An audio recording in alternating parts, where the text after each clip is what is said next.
I'd like to do with the time that I have with you is to probably try to accomplish two things. One, in 32 years, I've certainly been around the block in this industry. And I'd like to share with you, first of all, how I started, how bad it was, the worst thing that ever happened to me in network marketing, what I needed to learn to shift from not so good to really knowing what to do. Would that be of interest to you? Now, as a teacher, I've been teaching. Some of you may know I'm a former university professor in the field of psychology and sociology. And as a teacher, I always try to give my students things that could shift them from where they were in life to a new place that they wanted to be in life. Well, let me tell you what I know about human nature. Most people will not. Isn't that unfortunate? What I'm going to say right from the beginning, it's not that you don't know what to do, it's that you know what to do, you just won't do it. How truthful is that for most people? So let me start by telling you my network marketing story. There was an associate dean that worked with me that reported to me, and at this time I was a dean of a senior college of business. And he told me that his wife had a silly little business. Now, this is 32 years ago. So he represented his wife's business as being silly. Now, we would not have 9 children if I suggested to my wife anything she was doing was silly.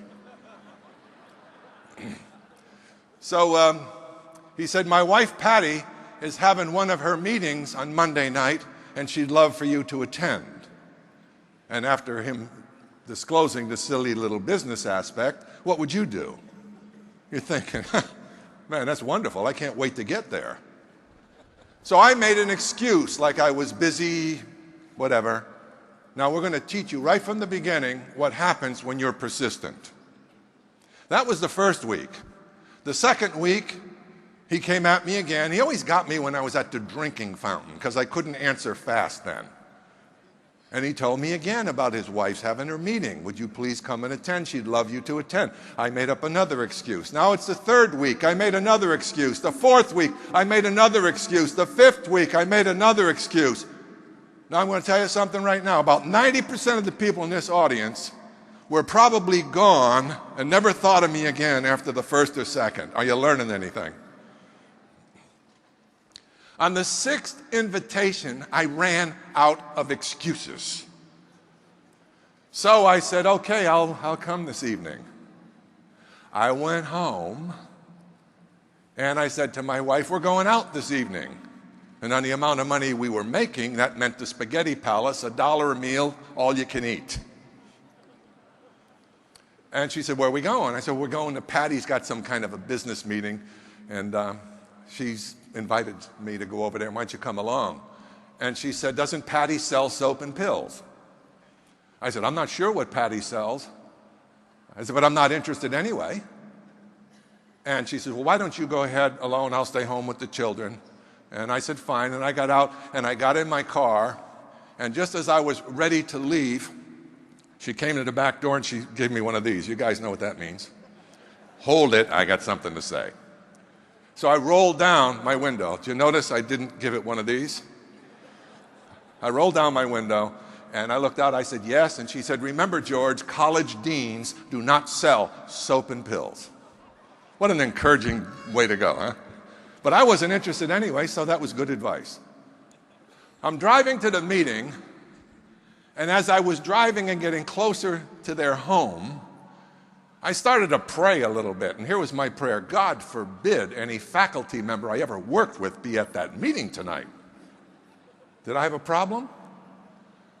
I had a huge ego problem. After all, selling was so undignified for a professor. No, you just have title and no money. So I got to the meeting.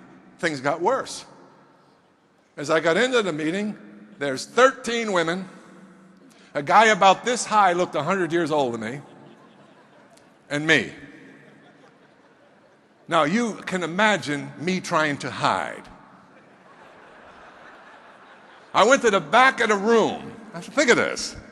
That was like trying to hide a pregnant elephant on a tight wire.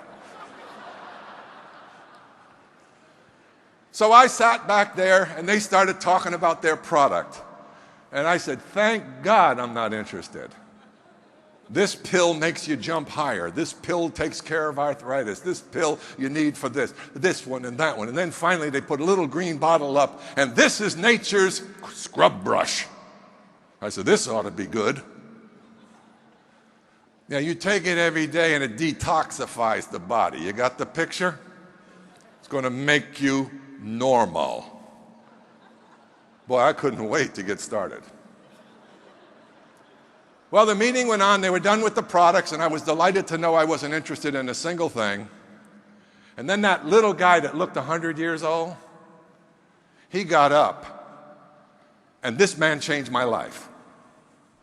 He got up and he said, my name is Armand. I'm from Canada. I work in a factory in the United States for 35 years. And I make a brake shoe for automobile. And I retire. I'm now 72-year-old, and I retire when I'm 65. And one day I'm 69, 68, 69, and my wife, Peggy, she come to me and she say, Armand, you must go back to work. I said, Peggy, I work all my life. What do you mean go back to work? Why? Because we are still alive and we are running out of money. That was a human interest story to me, and I kind of liked this guy. I didn't know what he was going to say next, but I kind of warmed up to the vulnerability of his story. And then he said, my wife, Peggy, and I, a friend called us to come see the network marketing, direct selling business. And they say, don't worry, Armand, if you cannot sell. This business will take anybody. And he says to his wife, Peggy, we are anybody. Let's go see. So I'm listening to him, and I'm saying, it's pretty fascinating. I wonder where it's going. And then he said, my wife, Peggy, and I, we work as husband-wife team. Huh, Peggy? Peggy goes, yes, Armand. And today, 3 years later, we earn $10,000 a month. I almost fell off my chair. That was more than 3 times what I was earning, and it took me many years to qualify to earn it. The guy went to 5th year education, 5 years of formal schooling. He didn't speak the Queen's English. He was in a foreign country for him. He started a business at 69 years old. And at 72, he was earning 3 times a month more than I was. All of a sudden, whatever that stuff was on the counter that I didn't like, I was warming up just a bit. Well, I'm going to give you your PhD in network marketing right now if you're ready for it, because this is when he gave it to me. Are you ready for it? After the meeting ended, he went up to that table, and he had 2 shopping bags, one inside another. This was the level of sophistication for $10,000 a month. And he started putting those products in those 2 bags. And I went up to him, all the ladies left.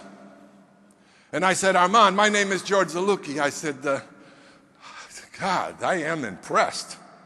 That was clearly a euphemism for I am jealous. I said, can I ask you a question? He said, yes, you can ask me a question.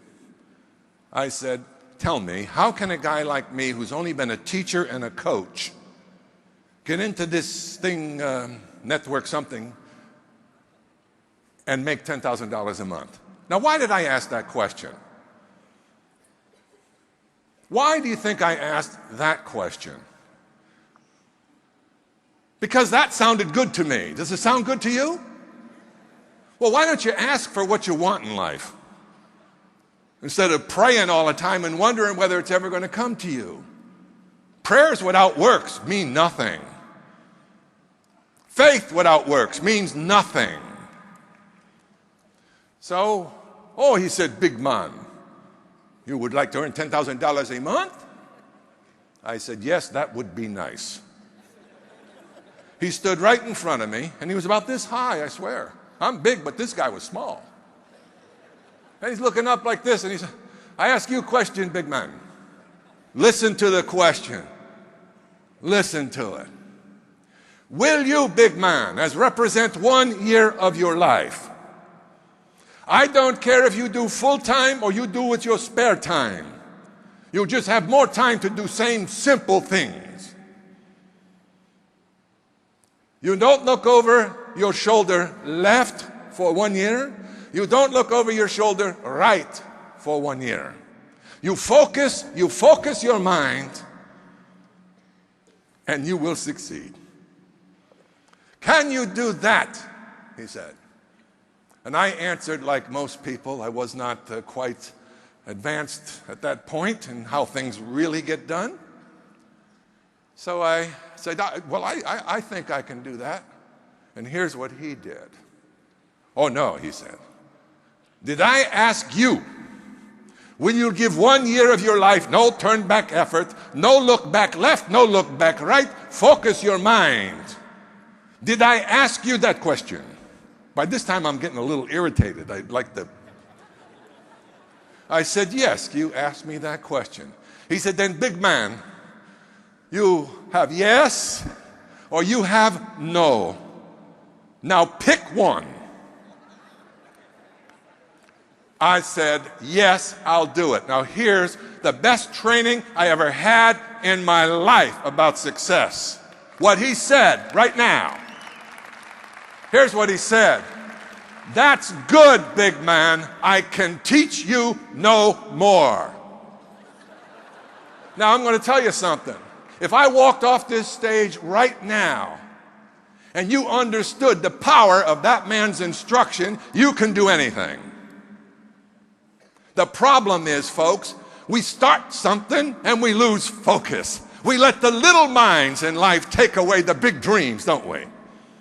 The little voices that you have in you from your past failures, they keep chipping away at your will to persevere. Yes or no? You think it's any different for me? I've just learned you need to tell those people inside of you to shut up. Well, I got started in the business, and here's the way I approached it. Here's the mistake. Don't make it. ACN has a system for you. Just follow the system. And so if you want success, you better understand Newton's law. For every positive, there's a negative. For every plus, there's a minus. For every dreamer, unfortunately, there's about 1,000 dream stealers. You've got to know. So I got started approaching the business the way I approach the world of academia. Study, study, study, get smart. Isn't that it? In other words, some of you learn everything about the rates, learn everything about the competition, learn everything about everything except how to make money. Some of you are going to have that disease. And I'm warning you right now, you don't know the business you're in. So anyway, I did it George's way. And I studied and I studied and I studied. I could have taught at a university in bionutrition because I had to know what every single vitamin did, every molecule in your body, how it responded to it. And guess what? Oh boy, was I feeling good. Because I could go into a home night after night, and if there were 10 people in that home, 8 would buy product. I got so good at it that the company called me, and this was only in my second year, and said, you are in the running for #1 in the world in group sales. I said, how the heck did that happen? I didn't even know I was in a race. All I knew was what I knew about selling and studying and selling and information. Some of you will have that disease too. You better get over it. And then I learned about how full of beans people are. See, I used to believe when you had kind of surface relationships with people, colleagues around you, where nothing's ever tested, you all moan about the same things. Okay, you all share the homogenized life of mediocrity. You see, I had to learn that as you get closer to people where commitments are made or broken, where words are kept or unkept, people reveal themselves. And boy, you can pretty quickly sort who's real and who's not real. Well, I had my group. I had 5 representatives in my group. I had sponsored 5. And every Saturday, we had a breakfast. And every Saturday, I'd get up and motivate my team. Didn't do any good. Every Saturday, they waited for me to do it again. And then every Saturday after that, they waited for me to do it again. And whenever they needed a presentation, they called George. Come on over to my friend's house and sell them some vitamins. And old dumb George would just go right ahead and work like a mule. And they'd buy the product. And my group sales just kept beaming. But I wasn't making any real money. Here's the next thing I did. In case you think this is just going to fall your way, I'm giving you a short course on how to get there faster. Then I'd say to my group, hey, guess what? They said, what? There's a lady in Chicago that's speaking next Saturday, and she's selling the cosmetic line. You know what I heard from all 5 of them? Well, we ain't going to sell none of that stuff. I said, wait a minute. Are there women in the world? What happens if a husband joins us and the wife wants to sell cosmetics? Come on, guys, let's go. Plus, we'll learn how she's doing it. Guess what? Here's what I would hear.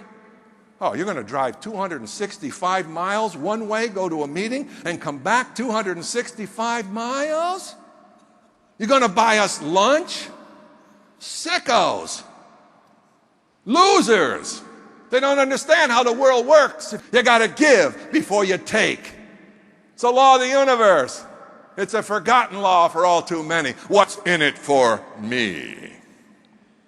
It's got to go out before it comes in. And I'll give you some news. What you're putting out is going to come back.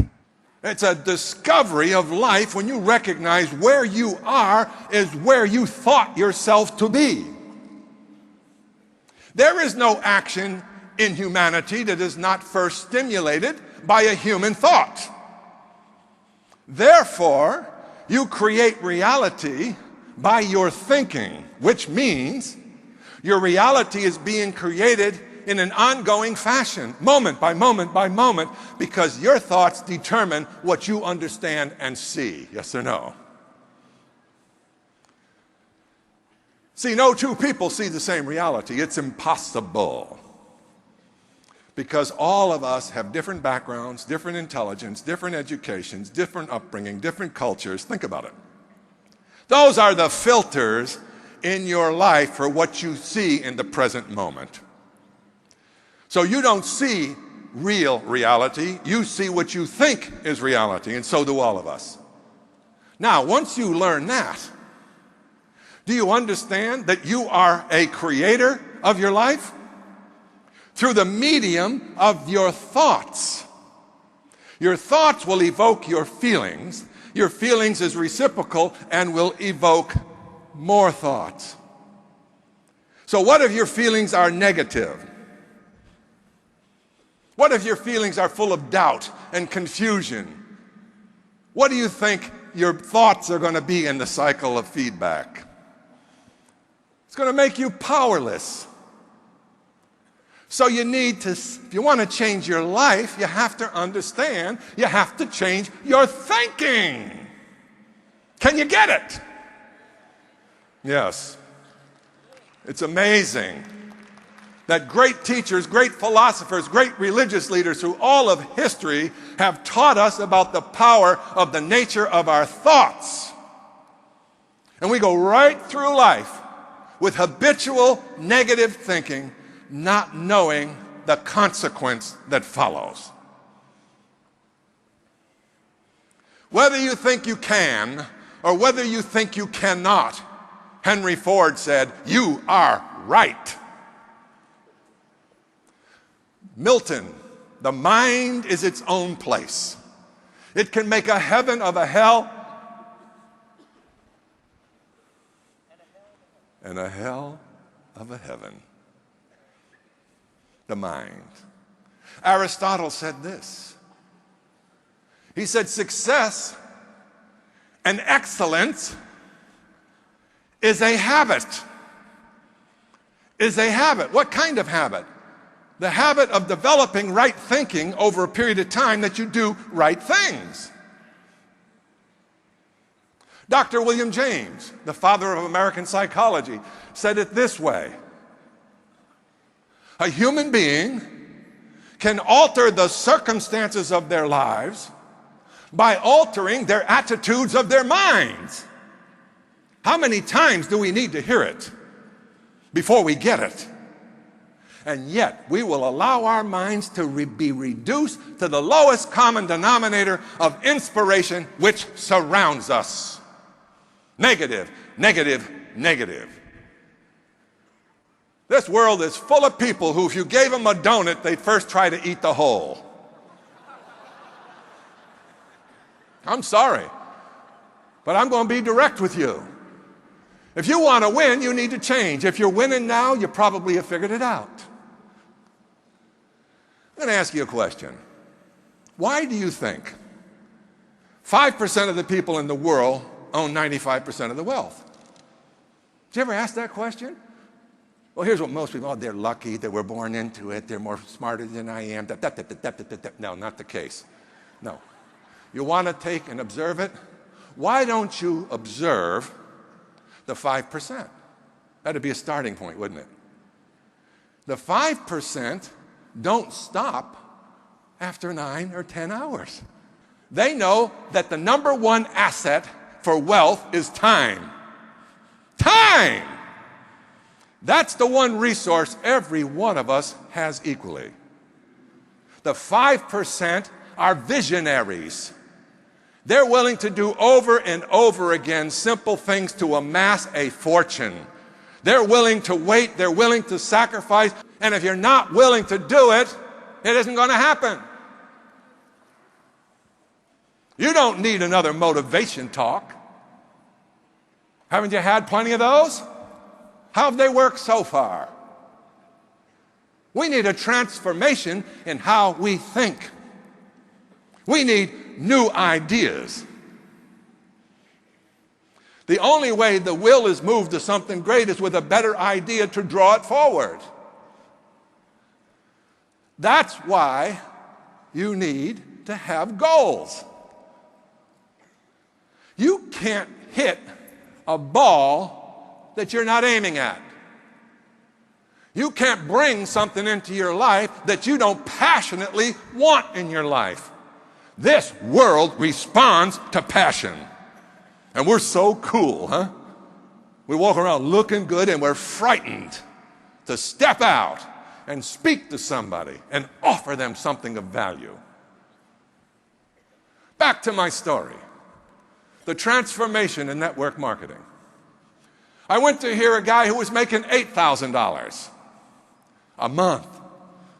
I thought God didn't even put that much money in anybody's pocket a month at that time. I got to go hear him. The guy's up on stage, they introduce him, he's a carpenter building houses. And he does this business and he's making $8,000 a month. I said, oh no, there's no way I'm not talking to him. So I got a hold of him when the meeting ended. I introduced myself. I said, listen, I just want 5 minutes, please. Why did I do that? Because good, successful people are nice people. You will find that out. They're willing to help someone else come along too. So I said, please tell me, how do you do it? $8,000 a month. Here's what he said. George, he said, let me ask you something. Why don't you tell me how you do it? I wasn't expecting that. And then I proceeded to say, wait till he hears my brilliance. And I started to tell him all about every product, and he just went like this. He said, George, you seem like a nice guy, but you're never going to make any money in network marketing. Hear the word? What was the word? Telephone sales? Vitamin sales? What was the word? Let me hear what the word was. You're not going to make any money in network marketing. Do you know that's what you're in? Some of you don't. You're in the business of helping people improve their lives. And it just so happens that we use the telephone products as a medium to transform lives. Leadership, inspiration. So the next thing I got was, you don't do network marketing, George. I said, what? You're never going to make any money until you understand the business you're in. The business you're in is to understand what's out in this world today. There are people struggling, trying to pay their bills. There are people in jobs they hate. And he said, don't get wrapped up in that. Lose your knowledge about bionutrition. I thought to myself, wow. He said, learn how to help people improve their lives through this medium that you have here. Move forward and learn how to lead. Learn how to inspire, and most of all, learn how to serve. Learn how to serve. The happiest people in the world are the people who are servants to other people's dreams and lives. The happiest people in the world. So the starting point, if you're going to make a change in your life, is to analyze your thinking. Be truthful about the conditions in your life. Take a serious look. What if that old man were here and gave you that advice? And he said, 1 year, no turning back. Focus your mind. Don't look back left or right. Will you do that? And you said, yes. And it was for the first time in your life, a yes you would never let go of. Guess what? You won't lose. There's just too many people in this world that will respond to what we have. The problem is you're not telling it to enough of them. Are you hearing me? You get 3 or 4 no's and all of a sudden, this thing won't work. Wimp right back into your wimpy world? Or stand up and say, if anybody can do it, I can. What is it I need to learn so I can get better? Where do I get my training? How do I come to the leaders' meetings when they put them on? How do I get on the conference calls when they're training? You see, that's what you need to do. It's a component. It's a necessary element of your growth. What are you reading? Probably not much of value. Tell the truth. What are you reading that grows you as a person? That teaches you the things you need to know to advance yourself in life? What are you listening to, and who are you listening to? There's your analysis. Start there. And if you'll tell the truth about what is influencing you right now, you will see the necessity of change. Success is not something to take for granted. And a lot of people, they reach a certain level of success and they actually believe they have arrived. And then they stop doing the things that brought them there, and they wonder why they're no longer a success. Did you hear Donald Trump, one of the wealthiest men in the world, speak about the word momentum? You work that hard to get there. I love what Artie says. Oh, you just made RVP? Great, you just started the business. Some of the RVPs looked at Artie like he was crazy. They actually thought they had arrived. Oh no, how many people in your group still aren't there? Now that's your job, isn't it? If your RVP isn't supporting you, isn't encouraging you, you should let him or her know. One other thing changed my entire career. And believe it or not, it was a cassette tape. I heard a tape that was given by a guy who was a researcher in a laboratory, a cancer researcher. And I heard him give a talk about a guy who was trying to recruit him into the company I was in. And this guy said that every time he saw this guy walk down the street, he purposely walked the other side because he didn't want to hear one more time about his great business opportunity. So I'm listening to the tape, and he said, one day I realized, he said, that things were beginning to shift in me because, you see, I would see Jim. He'd be in the restaurant sometimes, and he had a nice suit on. He never used to dress like that. He said, a year later, I see Jim in a brand new Cadillac and a nicer suit in the restaurant, looking very successful. And he said, I had a bad time. I was getting tired of what I was doing. And I thought, you know, maybe, just maybe, I should go take a look at what Jim is doing. Well, the story went on, and this guy became a huge success, and he talked about the things he had to learn coming from a professional world. Well, here's what I did. I had to look and look and look. I finally got permission to make 500 copies of that little cassette. Now my Saturday morning breakfast, here's what I did. I walked in, I had a pile of 100. And they were like $2 each, this little cassette. And I said, okay, we're going to part the waters today. I'm not working with one more of you. You might just as well quit. This guy knows what he's talking about and we don't. This guy knows how this business works and we don't. I'll just take them all. But if you're going to work with me from this day forward, we're going to put these things out in people's hands because obviously he's better than we are. We don't know how to tell it like he's telling it. Let's use it. It completely revolutionized my business. Now, how many of you have got the DVDs, the CD-ROMs? Some of you are so cheap you won't do it. And that you're going to say you want to build a business. You're going to want to keep blabbing from your own position, thinking you know how to say it better than when you got someone like Trump and other people to do it. Don't be foolish. Let me tell you something. How would you like to hire a salesman if you owned a company that never called in sick, can say the same story every time, 24 hours a day, okay, hardly ever breaks down, and you pay a pretzel to get that person? How many of those, if that was true, could you get? They don't want insurance policies, they don't want cars, and they don't want expense accounts. But they're going to tell that story perfectly the same way every single time. How many would you hire? See the thinking? See the thinking?